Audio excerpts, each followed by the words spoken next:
Good evening, everyone. Welcome to another edition of MOE's Facebook Live session. Today, our session is on Ask Me Anything about teenagers and their sleep health. I'm Kaylin, your host for today. Did you know that this Friday, 14 March, is World Sleep Day?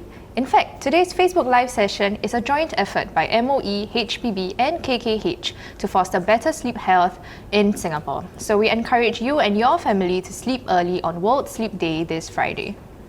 With our panelists, we'll be deep diving into the topic of teenagers' sleep health. We will first touch on the importance of sleep hygiene, how it impacts the well-being of teenagers and their learning, before moving on to tips for you, parents, on what you can do to help our teens sleep better. Before we speak with our panelists, we want to hear from you. So share with us two things in the comments. First, how old is your child? And second, do you think he or she is getting enough sleep? Yes or no? As our children grow into teenagers, you may wonder if teenagers need more or less sleep compared to younger children. What do you think? Share your views with us in the poll on screen too. Now let's turn to our panel. We have Dr. Cheng and Dr. Tan here today. They are both doctors from KK Hospital's Respiratory Medicine Service and SingHealth Duke-NUS Sleep Center. Hello, Dr. Cheng and Dr. Tan. Thank you very much for being here today. Could I invite you to introduce yourselves, your area of medical expertise, and one thing about sleep for teenagers that parents should definitely know about? Hi, good evening. I'm Dr. Cheng. I provide care to patients in the Respiratory and Sleep Clinic in KK Women's and Children's Hospital.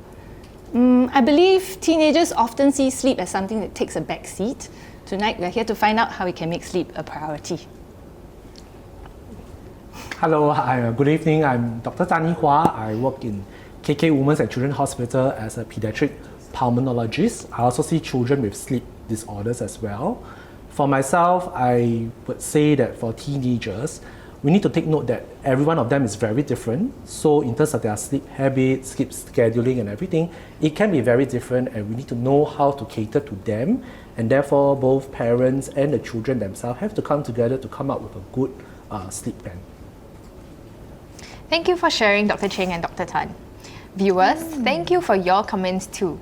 Many of you online today have children aged between 12 and 18 years old, and teenagers have less sleep than younger children. We'll find out more about this later on. We are all here today to understand how to support our children's sleep health. So as you comment, we ask that you first only ask questions related to the topic, and second, be respectful in asking your questions. If you have any tips for fellow parents, please share them in the comments too. Dr. Cheng and Dr. Tan, let's warm up with a quick myth-busting segment, shall we? Yes. Let's go to Yawn-Busters. I'll read a statement and you will have to answer true or false using the signs provided. Then give a short explanation for your answer. There are 4 statements in total. Are you ready? Yes. First up, teenagers who always hit the snooze button are just lazy. True or false? 1, 2, 3. False. False. Because in school, my teacher said, always statements is always false. To me, I feel this question about teenagers always hitting the snooze button, they're not lazy, but I feel it's just a sign that they're sleepy and not ready to start the day. Do we often see patients like that in the clinic? Yeah, I think so. So I do believe that some children do sometimes sleep more than usual, but it's more important to actually find out, do they truly have underlying sleep disorder. Some children, they maybe are not sleeping so well, they have some medical conditions such as obstructive sleep apnea. Maybe they are snoring away in the nights.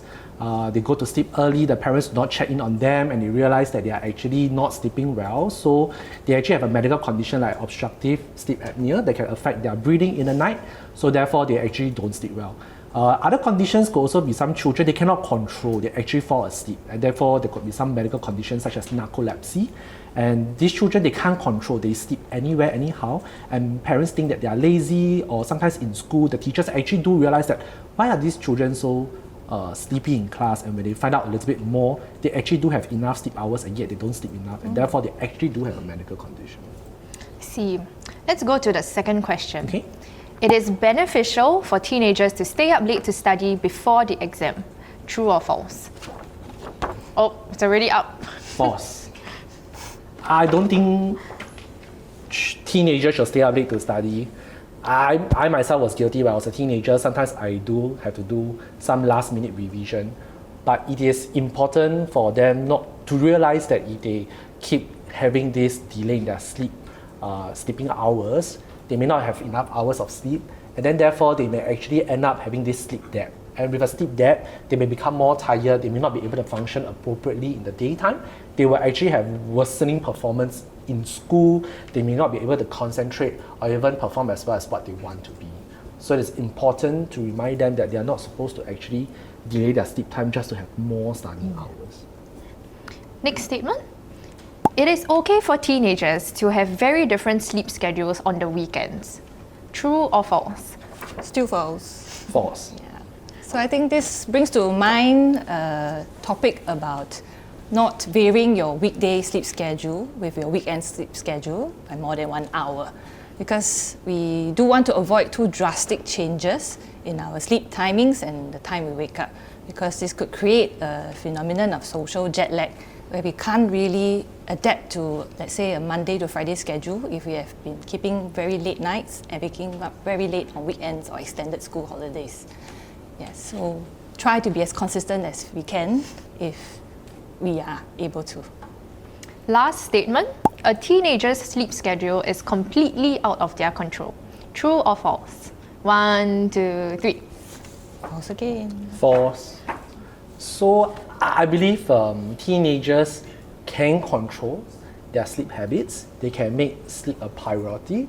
It's just that with so many activities, schoolwork, they are entering a stage of their life where friends are also becoming more important in their life, and therefore they feel the need for connections, and therefore they may neglect sleep.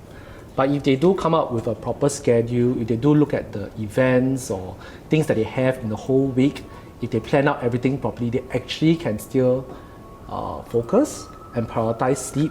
And like I said, this will actually allow them to concentrate and function better and study better in school. Well, thank you to our panelists for your explanations and to our viewers for participating in the Yawn-Busters segment. I hope that the Yawn-Busters offered food for thought on some of our teens' sleep-related behaviours. Let's now go to some live questions from our viewers.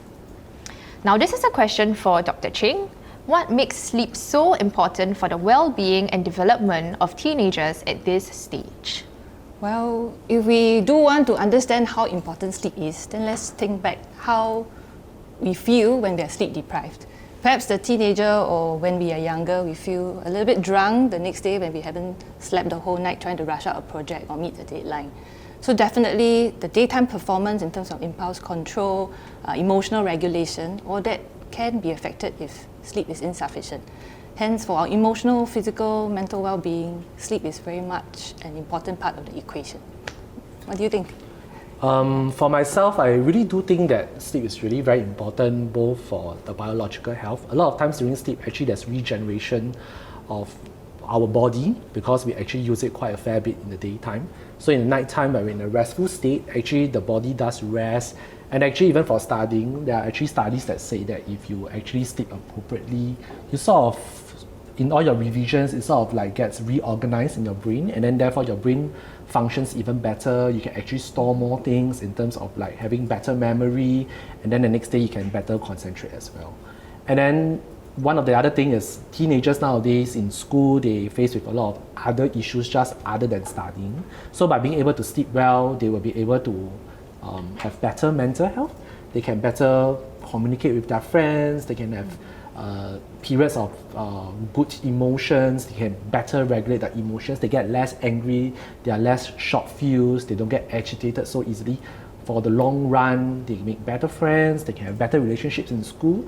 There are just so many benefits that I see if a child sleeps well. I think sleep is something that is so important, but we're not getting enough of. That is why we're having this session today. The next question is for Dr. Tan. How do I know if my teen is not getting enough sleep or if sleep is affecting his behavior? Teens tend to be more sensitive, angsty and emo at this stage. Is it more of their hormones that affect behavior and not whether they get enough sleep? Okay, so first we then have to realize that for teenagers, if we are looking at children who are about about in their secondary school age, they should be sleeping easily about 8 to 10 hours a day. So therefore, if you realize that your kids are sleeping 8 to 10 hours a day, then they do have sufficient sleep, then that shouldn't really be a cause to his behavior. But if you notice that the duration of sleep is really short, then that could be something that we can work on. And other than the duration of the sleep, so we talk about the sleep quantity, it's also important to talk about the sleep quality. So if they have very good sleep quality, that means that good 8 to 10 hours of sleep, they are really asleep, the brain is not in overdrive, they have restful sleep, then therefore you will know that they do have good quality of sleep, and that shouldn't affect their behavior. In a more practical questions, you can really look at would be things like when they wake up, is it easy to wake up? Do they wake up on their own quite readily? Or sometimes it's very difficult to wake them up and they are just asking for more time to wake up. Then you may know that they did not really sleep well. Or the day prior, was it a very busy day? Did they have a very long day at school? Is there a test this coming morning and that's why they are a little bit more anxious? Then that makes them a little bit more sensitive or angsty, like what some parents have said. And a lot of times, day to day, there's some variation. We should really look at whether this is a long-term problem or whether this is just a one-time off thing. Some parents get a little bit worried, or they're just wondering, has something go wrong because today is not a normal day. But like I said, every day is a different day, and teenagers actually do face with different problems. They have different kind of issues that they have to handle in school, be it just school or anything, and therefore that can affect their sleep at night. But the more important thing is it needs to be regular, it should not be too varied, and therefore with that we know that if the child has good sleep, then that shouldn't affect his behavior. I also want to bring to mind a topic about micro-sleep and automatic behavior when the question is being asked about how do I know whether my child is getting enough sleep. I think if you notice the child falling asleep in a moving vehicle, the moment the car or the bus moves, or they're missing bus stops, like moving from one bus stop to the interchange and missing the stop that's meant for school, I think that's a red flag to sound out to parents and to the child themselves that they're not getting enough sleep. Or even automatic behavior. We have some teens who tell us that they're writing something in the script, but when they're suddenly called to attention, they realize they didn't know what they were writing. So they're so tired that they went into micro-sleep, and this happened during an exam or something crucial, which they felt regretful about. So before these red flags come on, maybe look at what's happening in the day-to-day of the teen, on traveling in a bus, or when left unattended at home, let's say on a weekend, and no one is engaging the teen. Is the teen making a choice to take a cat nap? Yeah, that's probably a sign of a sleep debt. I think both of you touched a little bit on whether this is something that is repeated behavior or just a once-off thing. Our next question from Hui Lu asks, why do teenagers tend to sleep so late? I mean, I was a teenager, I sleep late, so do you think there's a medical explanation to it? Yeah, so it is well known that with the melatonin surge, the hormone that helps you wind down and feel sleepy, it tends to set in a bit later for teenagers, sometimes even as late as 11 p.m. But of course, that's not the only thing that makes a teen want to sleep late. There are other social factors, there's also homework, deadlines, and there's also this badge of invincibility that they feel if they sleep late, that means they could work with little sleep, and perhaps then they are showing that they are more resilient and stronger in a way, which is a misconception because sleep is important and non-negotiable. Yeah. So I hear you saying that actually it's biologically explained that teenagers do sleep later, they want to sleep later, and that's why there's this discussion about what time should we start school. But the thing is, there are also some teenagers, if you have a full days of activities, if you are in school and you do have some CCAs that involves burning away a lot of energy, you have other activities outside of school, by the time your child is ready to sleep, they are really very tired. So most of the time, they will readily fall asleep, not just because of the melatonin surge, but because of multiple reasons, then they will fall asleep.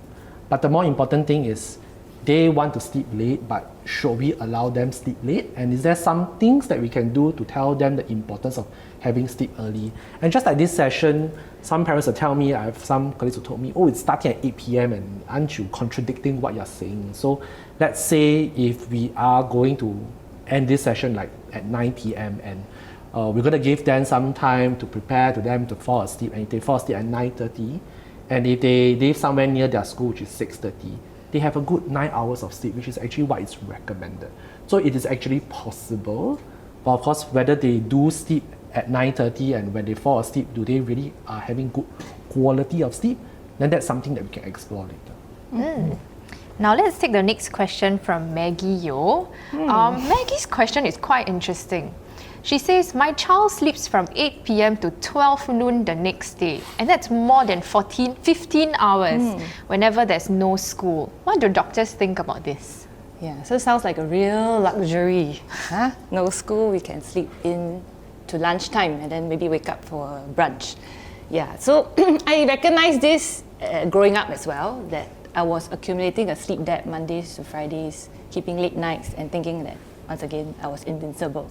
But of course, the sleep debt never gets repaid, and it is something not in the child's control when the child actually wants to sleep from 8 to 12.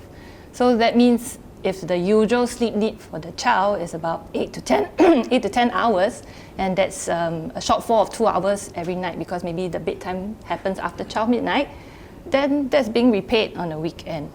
If the child is able to accept this and accept that perhaps there could be certain important events being missed because of this late wake-up time on the next day, or maybe even being late for school, or being unable to show up for HBL, or even being unable to attend a social outing.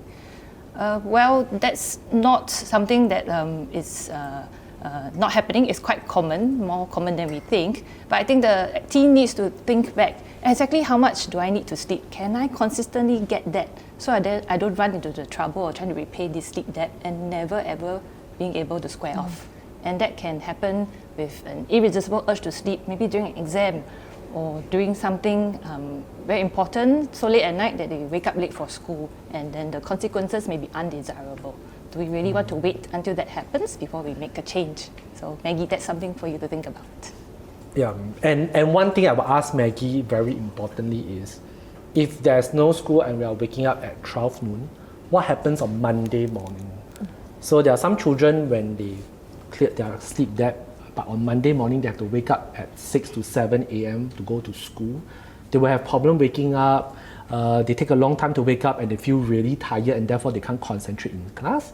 And if that's the problem that the child is facing, then we cannot allow the child to have such varied sleep pattern, because basically we're trying to compensate the sleep debt. At the same time, we're just varying the wake time on weekends and making them to wake up at morning. So this goes down to sleep-wake cycle in addition to what Sairu has said.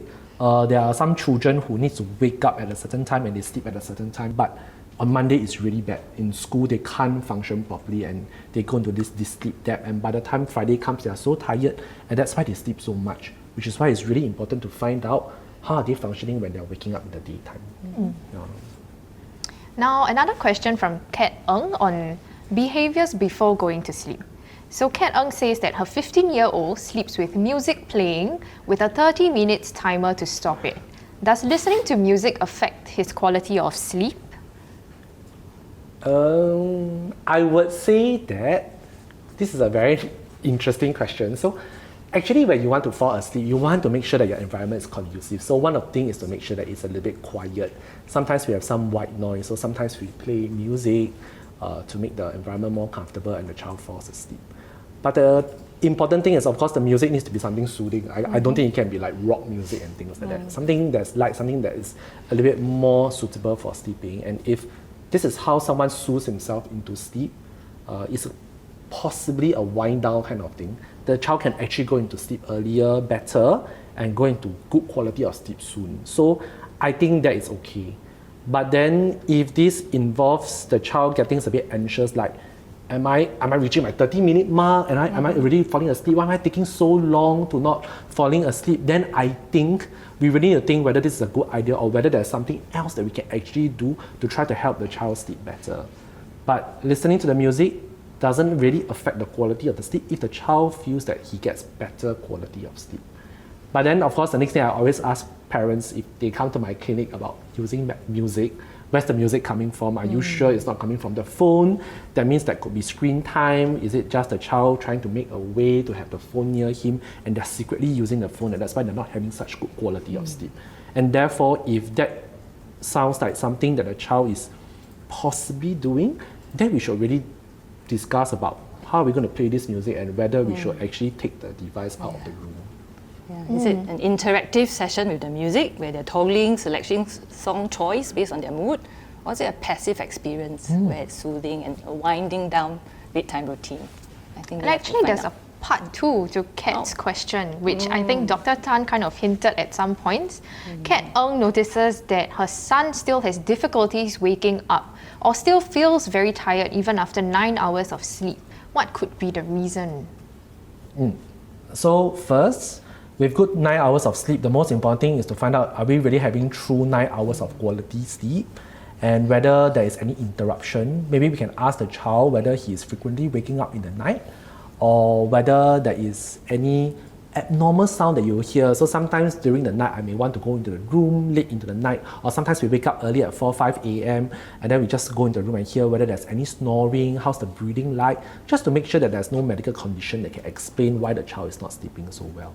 And if the child really has very good sleep routine, that means he wakes up at a certain time both weekdays and weekends, he doesn't have problems in terms of falling asleep, he initiates sleep quite well, he can maintain his sleep quite well, there's no medical condition to it, then with 9 hours of sleep, sometimes maybe it's good to write down what we call a sleep diary, to you yourself have a close look from Monday to Sunday, what is actually happening and do we truly have 9 hours of sleep.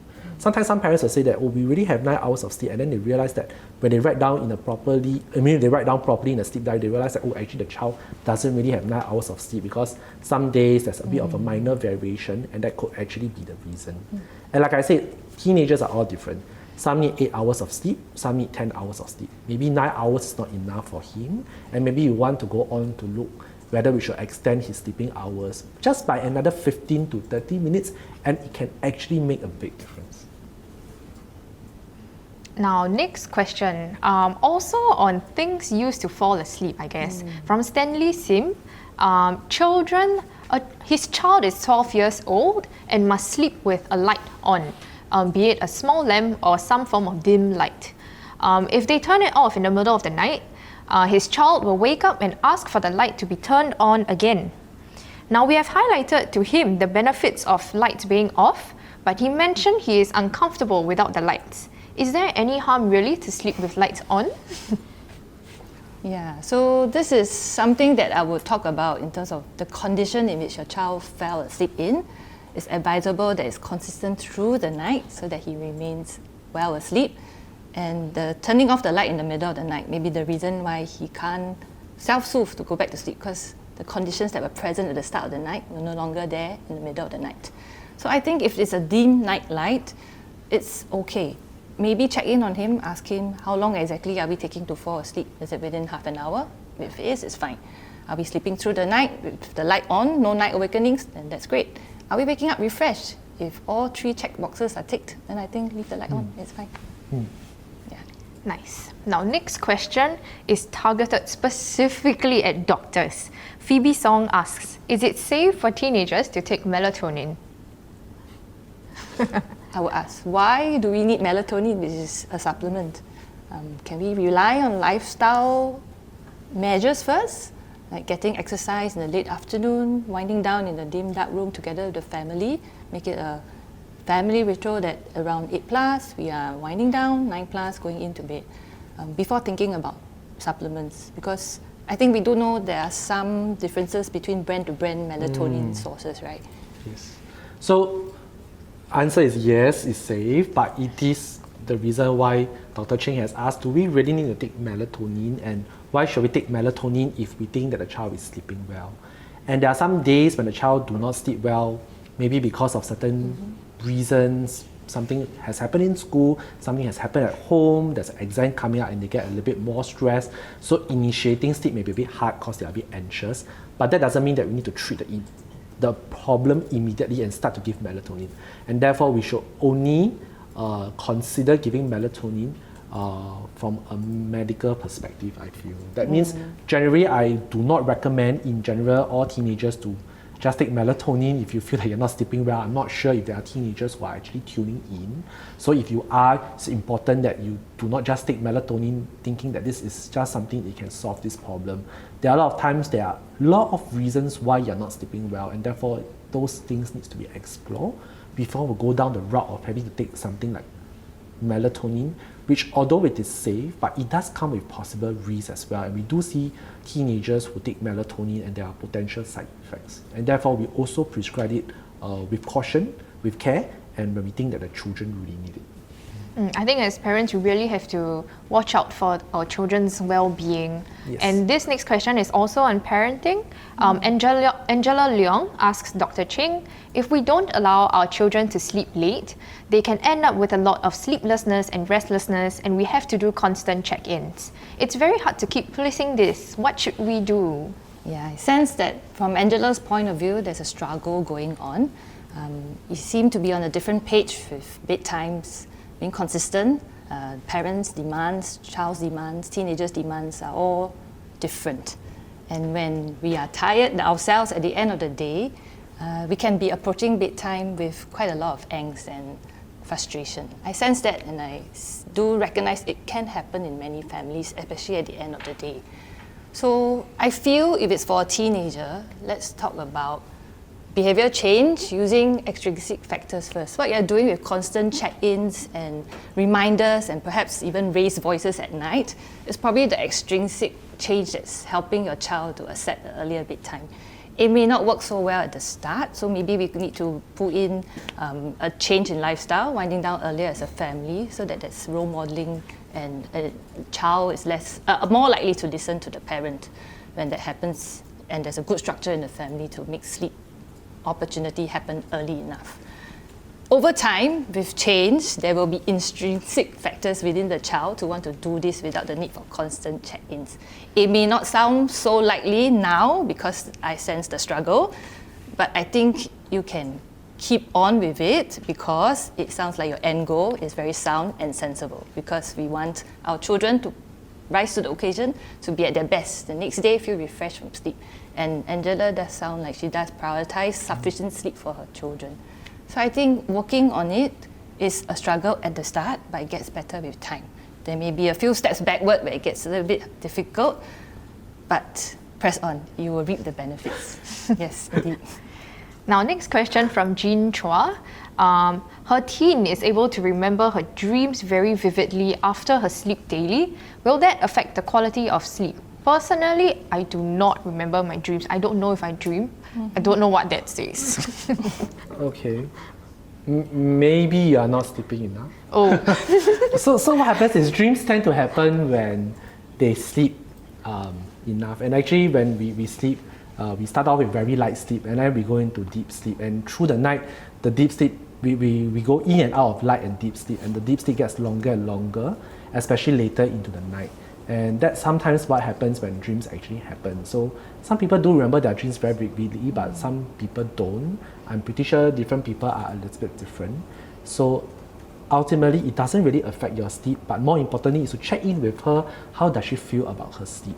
So if she feels that when I wake up, I feel refreshed, I don't feel tired, I go to school, the teacher has not fed back that I'm tired in class, I'm always sleepy in class, I go through the day without feeling tired, I do not need to take naps, that means it doesn't really affect the quality of sleep, because that's why they can function very properly.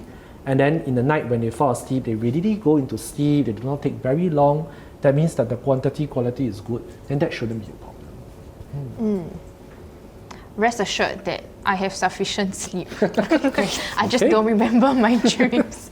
Next question for Dr. Cheng. Between the two, which is more important? Deep sleep for a shorter duration or longer hours for only light sleep? Her daughter tends to go into deep sleep but doesn't get the minimum of 8 hours. So viewers, tell us what you think too. Do you value quantity or quality of sleep? Let us know in the comments. Dr. Cheng? So I sense that this question is posed because this mom or parent is tracking the daughter's sleep quite strictly. Is it with a watch tracker to check on the sleep depth? Is it light or deep? Or is it checking in with the child herself to ask her, are you refreshed from your sleep last night? Or on the whole, at the end of the week, are you functioning well? Are you coping? So I would say being able to quantify the depth of sleep isn't so accurate with the use of trackers usually. I would check in with the child. If the child is giving a reassurance that she's coping, we are fine. However, the minimum 8 hours of sleep is now of concern, because if you ask your child, if given a choice on a weekend where there's no need to wake up early, how many hours of sleep would she take to naturally wake up? If that is around 8 to 10, then really that is her sleep requirement. And if she doesn't get that sufficient amount of sleep, the quantity of sleep is going to affect her more than this perceived poor quality of sleep. And both are actually equally important, both quantity and quality. Yeah, they have to be sufficient hand in hand to give you a good, refreshing sense that you slept well last night. And sometimes, with regard to this question, some parents think that light sleep means that the child moves a little bit and that's why they're in light sleep. If they don't move, they're just lying there, then they're in deep sleep. But actually, you can't really tell whether a child is in light sleep or deep sleep just by looking at a child sleeping. Actually, you need really proper monitoring of the brain waveforms, and therefore you can tell whether they're in light sleep or deep sleep. Which is why generally when I talk to parents about sleep in the clinic, I never go into light sleep or deep sleep because it becomes too technical, and it's always about the whole duration of the sleep and whether there's any frequent night awakening. If they really sleep through the night and the next day morning they wake up feeling good and refreshed, then that means it's a good quality of sleep. But like what Dr. Cheng has pointed out, because the duration of the sleep is not enough and if the child is tired, then I would be very worried if the child is having enough sleep. Now we have a plea from Jeannie Ho. Her 14-year-old son grinds his teeth, sleep talks very often and sleepwalks, so far 3 to 4 times. Will all this affect his sleep quality? Any advice on how to help him, please? Well, I sense that it's affecting Jeannie as well, given she's probably woken up middle of the night to witness these events. And of course, safety will always be of a concern when someone sleepwalks.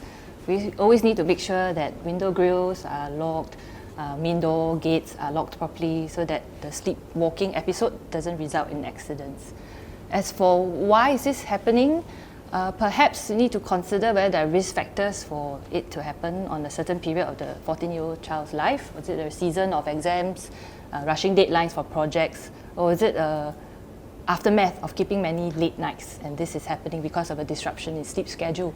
Or it could be maybe falling ill and trying to recover from an illness, and parasomnias, which involve sleep talking, sleepwalking, can happen for a short period of the child's life. And of course, it will affect his sleep quality, so let's check on how your child is sleeping. Is there snoring? Is there mouth breathing? Is there some concern with the sleep being disturbed by harsh breathing, blocked nose, loud snoring sounds that sound strange that you can hear from outside the bedroom even? If there is, the condition of obstructive sleep apnea is something that may need to be investigated for to see if that's the root cause for parasomnias which you have described. Yeah, generally they do outgrow parasomnias after childhood, so for your son at this age to have this, if it's a temporary event, maybe something that even runs in the family and safety is assured, I think we can still monitor, but if there are any concerns, then maybe seek advice from a doctor. Next one for Dr. Tan. We have similar questions from Margaret Lee and Min Kai. Is it okay for children to take a 1-hour nap at 6 p.m? What is a good duration for a nap that wouldn't cause sleeplessness at night? This is actually a very, very good question. Some people will think that teenagers do not need to take naps, and that is actually very true. If you have very good quantity and quality of sleep every night for 8 to 10 hours, you actually do not need to take naps. But there are some times where we do not sleep enough or the night before the sleep was not so good. Generally, I would say that we can take nap. But the problem with nap is that if you take too long a nap, you may not be able to sleep the very same night. Or if you take the nap too late, because you're already sort of like recharged a little bit, then you cannot sleep again in the night.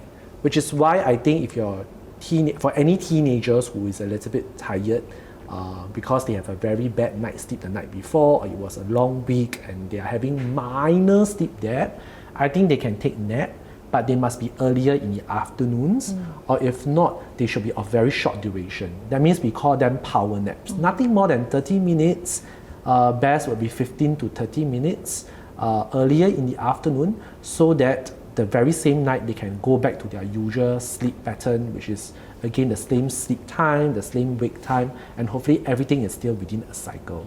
So by taking an hour nap at 6 p.m., that means you're going to wake up at 7 p.m. By then you're going to have dinner, which means you have to digest your food a little bit. You may have to do some homework and everything, and then you may end up not being able to sleep on time, and then you sort of delay your sleep timing, and then this may snowball into a bigger problem.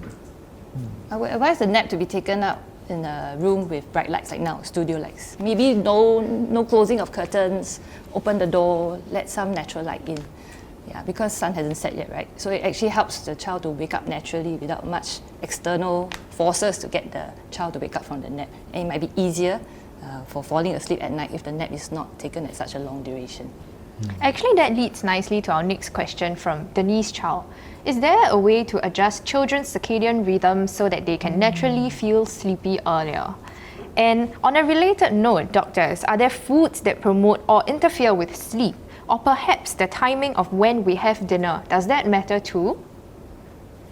So I think for the first part of the question, where we are trying to adjust a child's bedtime, I presume to maybe 11 p.m. late bedtime to gradual improvement to 9 p.m., I would say small steps go a long way in reducing our frustrations and expectations. Generally, moving the bedtime earlier by small increments of 15 minutes approaching to earlier bedtime would be more realistic than expecting someone who used to keep an 11 p.m. bedtime to suddenly keep a 9 p.m. bedtime by brute force. It's not practical and achievable. Usually results in a lot of frustration. Yeah, so the winding down, the introduction of maybe evening sports, removing screens at least 1 hour before bedtime, all that can help.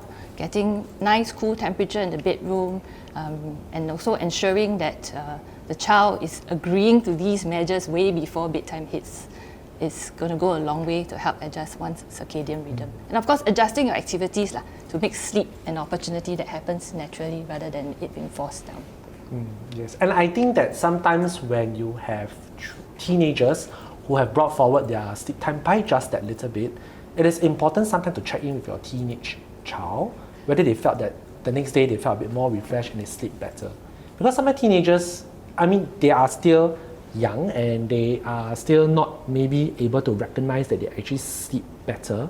So by reminding them that, oh, do you feel more refreshed today because we have been doing this for a couple of weeks, and they realize that it's actually much better in terms of me being able to sleep longer and I go to school function better, and therefore sometimes that may actually work in terms of telling them that, oh, actually bringing forward the sleep is actually much better for myself and my health and my day-to-day functioning. And of course, in terms of foods that promote or interfere with sleep, I would probably say that generally a balanced diet is important, so there isn't a specific food that I will talk about, or whether there's specific things that will make your sleep worse. But of course, if you eat a very full meal and your body is made to digest the food late into the night, or there are some family who tend to want to go out and have supper, then the body will have to work a little bit additional in terms of digestion, and therefore they may not be able to sleep as well, because sleep is actually a time of restoration. The body is supposed to be in a state of rest rather than restoring all the things that they're supposed to be doing, and they still have to digest the food at the same time. It may be a problem, and therefore this comes down to dinner time, for which sometimes we really do try to have our dinner earlier in the evening rather than too late. Reason being because if we are going to bed soon after the dinner, you may not be able to sleep as well. So the reliance on caffeine becomes an issue also. High sugar drinks, energy drinks, definitely those foods may actually result in sleep being difficult to achieve because of the intake of caffeine. And we actually do have teenagers who try to keep awake by taking more coffee and tea that we have seen in our clinic. So sometimes when they come to our clinic and they say they have problems sleeping, and after we take a very detailed kind of history, we actually realize that they are trying to keep themselves awake, and they didn't realize that it was affecting their sleep in the night actually, by drinking so much caffeine. Even coffee sweets, tiny coffee sweets that pack a punch of caffeine. Yeah, some rely on that. I'm guilty of caffeine. The next question is for Dr. Tan. I heard that sleep deprivation is a form of stress, and if chronic, can result in mental health problems and illnesses. What kind of mental health problems can a lack of sleep create for our teens? How do we know when sleep is a problem that needs medical help? So if you have a lack of sleep, of course, it can be stressful for the body, and like we have mentioned, for the well-being of the body, the bio-psychosocial health of everyone, of the teenagers can be actually affected. So these specific questions about mental health can be a problem if you have a child who doesn't have good sleep. So for example, if you are not able to sleep well, you may not be able to function properly, you may not be able to interact well with your peers, and therefore you may be feeling stressed, you may not be able to function so well, and therefore you can be feeling a little bit sad, you can even feel depressed. Sometimes having to deal with various relationship problems can make you a little bit anxious, and that can bring about anxiety as well. So all these anxiety, depression issues, which can really come because of a lack of sleep, indirectly or directly affect the teens when they're interacting with their children. So I feel that if your teenage child has feel that there is an issue with the sleep, that means they can't really sleep very well. For example, they try to sleep but they have been lying in bed for half an hour, for 1 hour, and they still cannot sleep, or they keep waking up in the night, or when they wake up they are not feeling refreshed, or they feel really tired in class. The teachers in school has highlighted saying that he's a little bit more sleepy, he's not concentrating in class. Do you think you want to bring your child to see a doctor? I think that will be some point in time where it is time to seek medical help. So when we come to our medical clinic, we always try to find whether there's an underlying health issue, and if there isn't, then we will try to work on whatever other aspects in terms of the teenage life, issues that they are facing, problems that they are facing, that can help them to sleep better in the night. Yeah. So is it a root cause of a mental health issue like depression or anxiety is a first sign of that mental health issue? Or is the poor sleep being something so chronic, making the depression or anxiety harder to manage? So I find this goal when patients come to my clinic to try and suss out exactly which came first, the mental health issue or the poor sleep, chronic sleep problem. And sometimes I find that puts us in a better position to understand the situation of the family and the child better so that we can provide help. Well, we have doctors here today, so if you do require medical help for sleep issues, you can feel free to contact them. Now, thank you very much, Dr. Cheng and Dr. Tan, for sharing the many reasons why sleep is so important for our teenagers. MOE, HPB and KKH cannot do this alone. We need the partnership of parents and family to improve our teens' sleep health. Let's now talk about what parents and family can do. As we transit to the next segment, let's look at the results of our second online poll. We posed the following statement to our viewers. Parents can influence the sleep routines and habits of teenagers, to a large extent, to a small extent, or not at all. Looking at the results, 49% of you feel that parents can only influence the sleep routines and habits of teens to a small extent. Another 8% feels that parents have no influence at all. This is interesting. Now, what are your views on this as a parent of teens, Dr. Cheng? I suppose these figures are based on parents who have teenagers at home. So this brings to mind a developmental milestone that's known in teenagers, which is the time that they are actually trying to get autonomy. Yeah. So while we try to give them autonomy into deciding their bedtime and their sleep needs, we also want to provide structure. So the structure enhances the ability to reach the same sleep goal, which is to get everyone to sleep enough so that we can improve, so that we can perform at our best the next day. We also need to remember that as parents, we have that ability to develop warmth in the relationship with the child. That will make things a whole lot easier if we are spending time the day, engaging with the child, finding out what's happening the day, to develop and create a stronger bond. With that, the role modeling will then kick in a lot easier, and we can make winding down a priority, making sleeping early a priority, and then the influence that the parent can have on the child will be enhanced, and it will be a lot easier in the parenting journey. I think parents tuning in today is a reflection that you are concerned about your teenagers' sleep health. Now we take a question from the viewers. This is for Dr. Tan. Question is, my children are in upper secondary. Is it too late to help them develop better sleeping habits now? They are used to sleeping near midnight and they say it is quieter and cooler at night for revision. So how do I get them to change their view? So for this question, I would say that nothing is too late because there's still a lot of role modeling.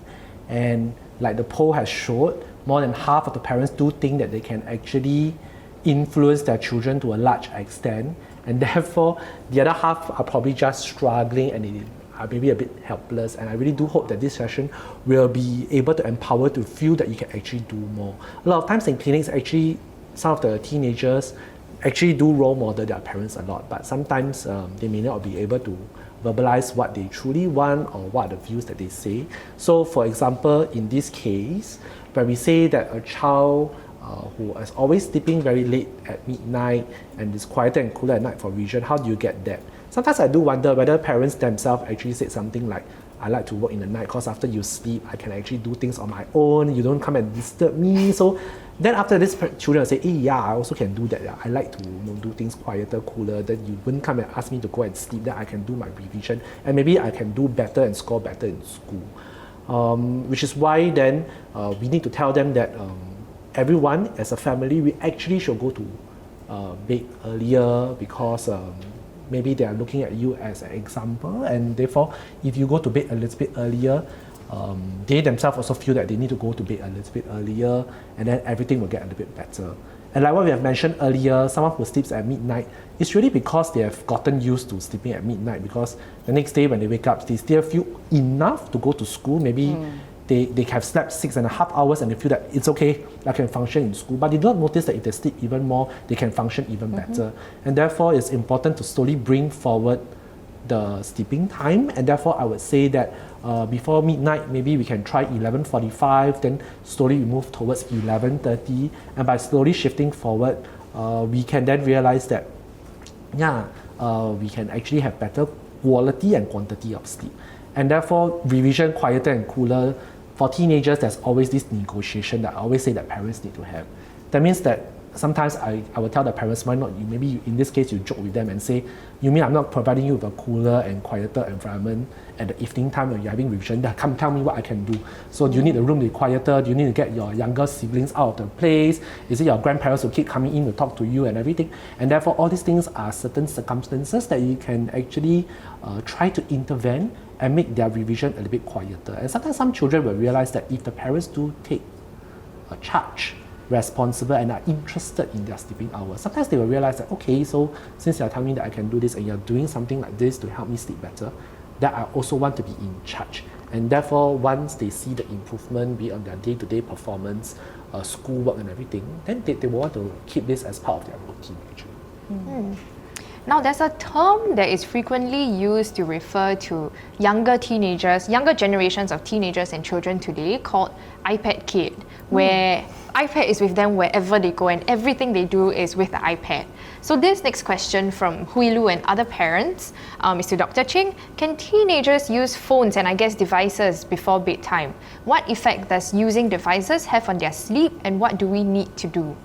Yeah, so definitely a very popular question, given it's been asked many times. I would advise for phone use, best kept to the minimum 1 hour before bedtime. If possible, screens, whether is it iPad, and Nintendo Switch, or is it a phone, it should be removed from the children's bedroom completely. Because the emission of blue light actually dampens our melatonin surge and makes it harder for sleep to happen.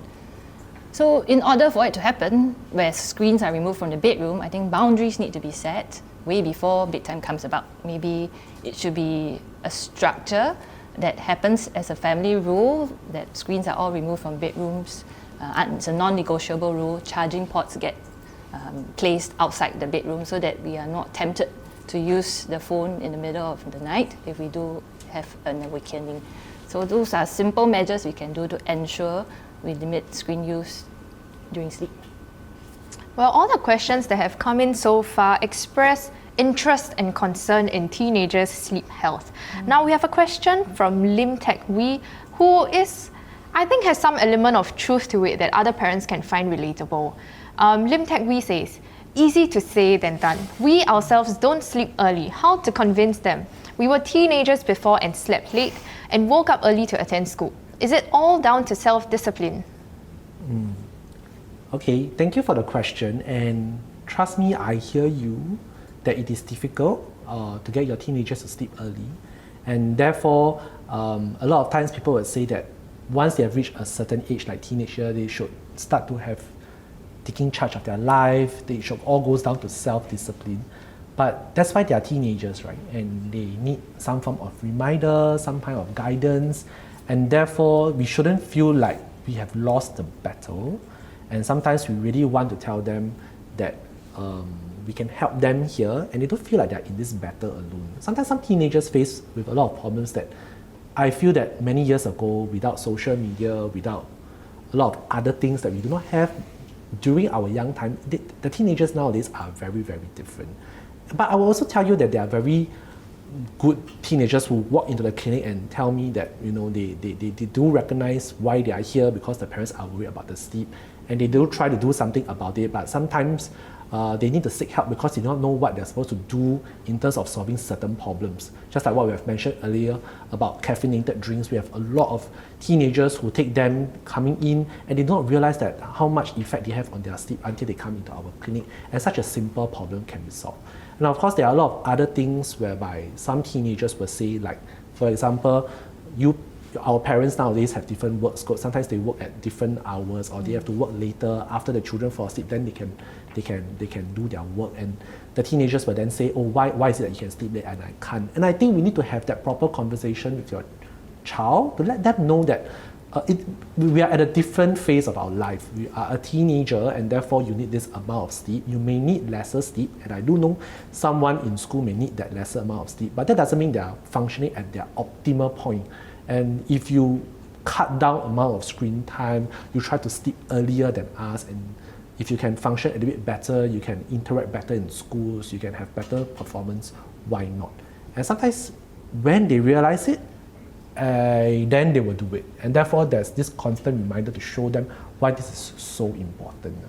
And like you said, some teenagers like to sleep late. I agree. I am guilty myself. I was once a teenager, but there are certain point in time that you have to recognize it. And I think some of the things that I will tell my teenagers in my clinic is that when you sleep late and you study longer, do you realize you have better results? And why don't you go back and look on those days, exams that you sleep late, and do you have better results? And they will sheepishly tell you that actually there wasn't a difference, be it they sleep later or more.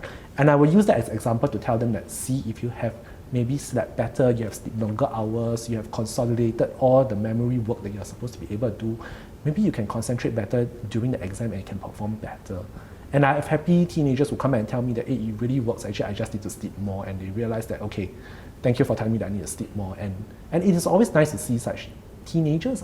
But of course, there are also some teenagers who walk into my clinic with 2 phones, and I ask them, why do you need 2 phones? Are you working? And they tell me that one's for work and one's for messages. And I will tell them, come on, it's just not at an age whereby you need 2 phones. And when I talk to some of the parents, why do we allow that? They say it's a norm. And I will tell you that not all children have 2 phones and everything. Sometimes some people has make this like a norm, but actually it's not a norm. So therefore, some parents will say that, if you take away the phone, they get upset, which I agree that nowadays teenagers are at an age whereby I don't think you can remove the phone totally away from them, but there needs to be a certain limit in terms of the control of the duration that they can use, and it should be a privilege and it should not be a must given, because they're not at the age where they really need a phone at all times. But nowadays parents do want to contact them sometimes, and therefore we need some form of communication, but we need to let them know that it is a privilege, and therefore if they do not show that they are a responsible teenager, then certain privileges needs to be taken away. And therefore that could be also a way we try to negotiate with the teenagers to give them some autonomy, like what Dr. Cheng has said, and yet allow them to still know that they are not at full liberal of doing what they want to do. Yeah. So I think this is a journey to get self-discipline, to get that intrinsic need to regulate phone use, what time the teen should sleep.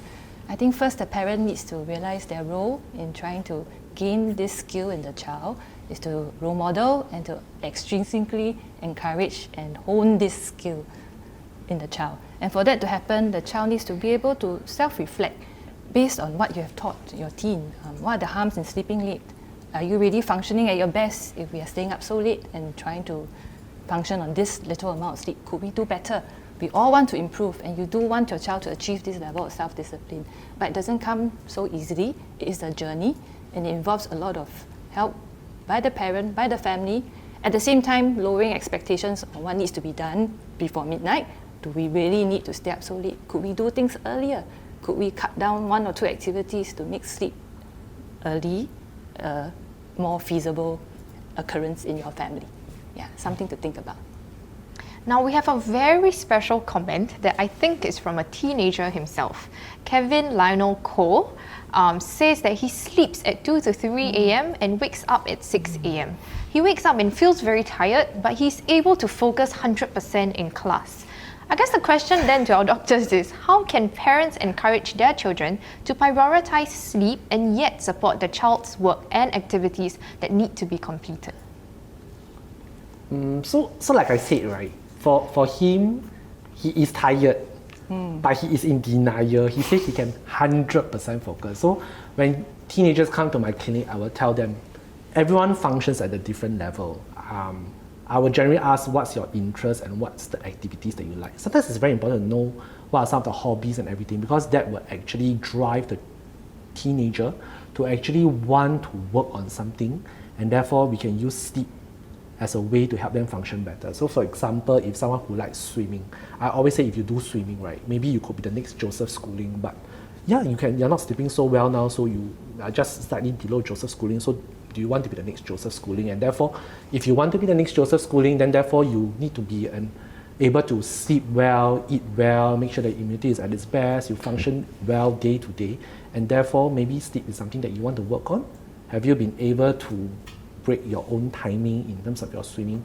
Maybe if you sleep better, you can function better and you can break your own timing. And they use that as a form of like a reward that they can look at, and once they actually realize that if I sleep better and I can function better at what I like to do, maybe that would sort of like bait them or interest them or encourage them to want to sleep more.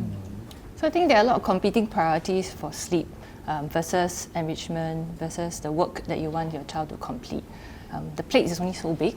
Is there a point where we've reached the tipping point where the ability of the child to absorb what's being taught is that lacking, not 100% actually, because if the child says he can function 100%, but maybe emotionally, relationships-wise, and maybe anger management issues may be a factor. If we're not sleeping enough, we may be able to function academically, but on the emotional side of things, relationships, are they taking a back seat because of this insufficient sleep? Yeah, so I think looking at all these competing priorities, let's taper our expectations to still make sleep a priority because it is crucial and non-negotiable.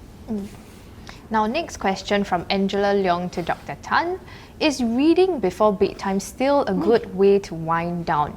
Reading for teens today can mean reading on an iPad. So is that still recommended? Very good question. So even we ourselves as doctors, sometimes we do ask ourselves this question. We talk about winding down schedule. So when they are younger, we talk about changing to pajamas, drinking milk, read a storybook. When they're older, for teenagers, that means that winding down means that the brain needs to go into a sort of like a passive mode, not too much of an overdrive. So no screen time 1 hour beforehand, no TV, no too much homework, no too much activities. And therefore reading does sound like a relaxing thing. It's something that maybe our generation will do it because there's not much entertainment at our time, right? But nowadays, teens, when we talk about reading, it really comes from an iPad. So is it still recommended? If the child is a disciplined one and he's not using the iPad to serve other things, looking at other things, and that was something that Dr. Cheng has actually mentioned earlier, is it an interactive kind of media or is it a passive media? If you're just reading from an iPad and just scrolling, that means your brain is still sort of not in an overdrive. You will still feel that, okay, after a while, you'll start to feel a bit tired, your brain is a little bit more wind down, you'll feel a bit more relaxed, then it's time to sleep. Then I think it's okay to read from an iPad.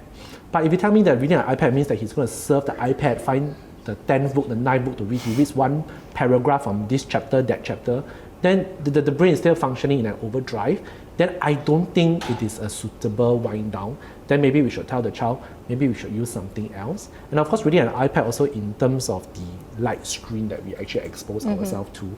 If you have a dark screen, that will be a good option. But if you have something that's really bright, that's shining into your face, reading in the past is from a hard copy kind of book, whereas this one has a screen time, then that may not be so recommended. So again, it goes down to how we want to go about this activity.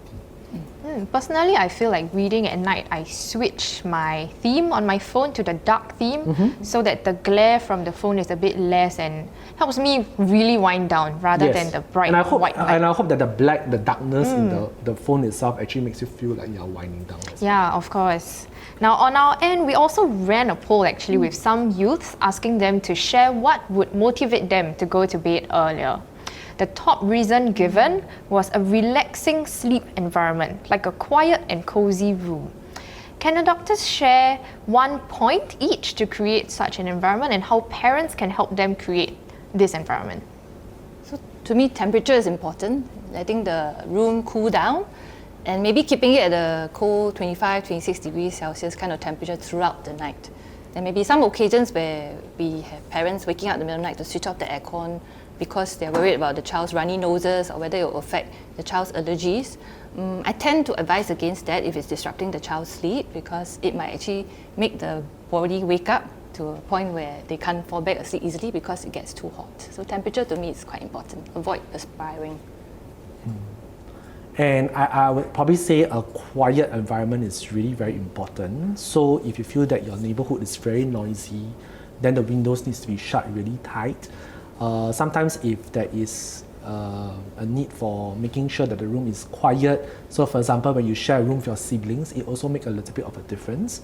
For example, if you have some even older teens or they are entering into young adults, they really may not sleep so late, and if they always enter or exit the room while your teenager is trying to fall asleep, then maybe it is time to actually consider separating the room to make sure that your teenage child is actually sleeping in a relatively quiet room.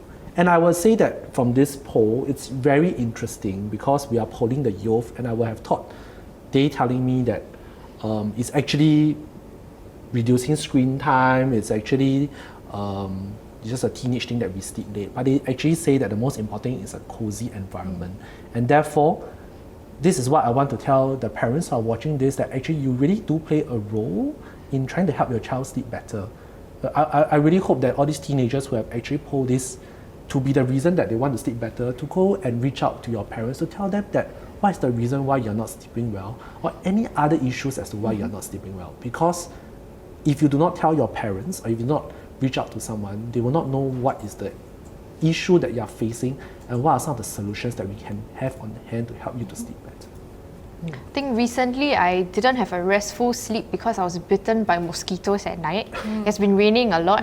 I told my parent and my mother bought the insecticide for me. Helped a lot. Okay. I bought it myself, but it's easier to tell my mother. Well, yeah, so we are now near the end of our session. So I would like to invite Dr. Cheng and Dr. Tan to share some last thoughts about any sleep-related issues you would like to draw our viewers' attention to. Dr. Cheng first? I think we need to bear in mind that growing up is not easy, and sleep competes with other things that are also as important in a teen. We have to be flexible in our expectations. Perhaps we need to think through a week's schedule. Could we do without some things in order to make sleep a priority? Is there a conversation we can start having before crisis hits?